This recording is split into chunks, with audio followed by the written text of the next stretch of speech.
শঙ্কর ঘোষ ছাত্র রাজনীতি থেকে তার শুরু, আজকে শেষে পূর্ণমন্ত্রী, এই অভিজ্ঞতাকে শঙ্কর ঘোষ কিভাবে দেখবে?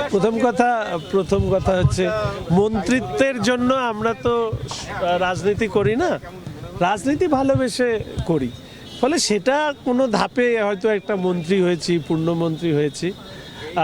মানুষ আমাদেরকে এই জায়গায় নিয়ে এসছে, ফলে যারা নিজের প্রাণ বলি দিয়ে ভারতীয় জনতা পার্টির কার্যকর্তারা যারা নীরবে সরবে কাজ করে, যে মানুষরা আমাদের দলের সাথেও নেই কিন্তু নীরবে ভোট দিয়েছেন, এই জয় আমি তাদের প্রতি।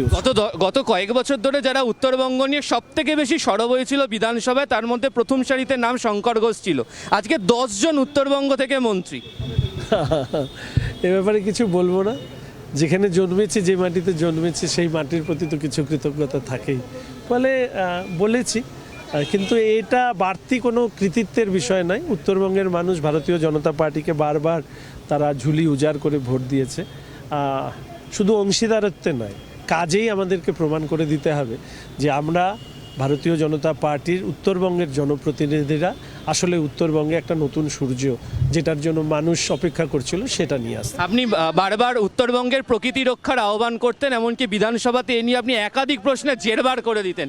সেই উত্তরবঙ্গের প্রকৃতি নিয়ে মন্ত্রী হিসাবে কাজ করবেন? 100 বার দায় এটা, এবং উত্তরবঙ্গের প্রকৃতিকে রক্ষা করাটাই হচ্ছে একটা অন্যতম চ্যালেঞ্জ, কেননা পরিবেশ লুট হয়েছে সেই সময়। যাই হোক, কাজের মধ্যে দিয়ে দেখবেন যে কি কাজ করছে। শেষ প্রশ্ন, দুর্গাপুজোর পর যখন ভয়ঙ্কর প্রাকৃতিক দুর্যোগ ত্রাণ দিতে গিয়ে শঙ্কর ঘোষ আক্রান্ত হলো, সেই শঙ্কর ঘোষ আজকে মন্ত্রী হয়ে নবান্নে প্রবেশ করবে। দেখুন, জীবন নানা রঙের হয়, ওঠা নামা। সেদিনও যদি উপরে চলে যেতাম তাহলে তো আর কথাই বলতে পারতাম না। ঠিক আছে, আমরা করে দেখাতে পেরেছি, এবং আজকের দিনে দাঁড়িয়ে এইটুকুই শুধু ভাবি যে উত্তরবঙ্গের মানুষের ন্যায্য যে দাবি সেগুলো পূর্ণ। ন্যায্য দাবির কথা বলছেন শঙ্কর ঘোষ।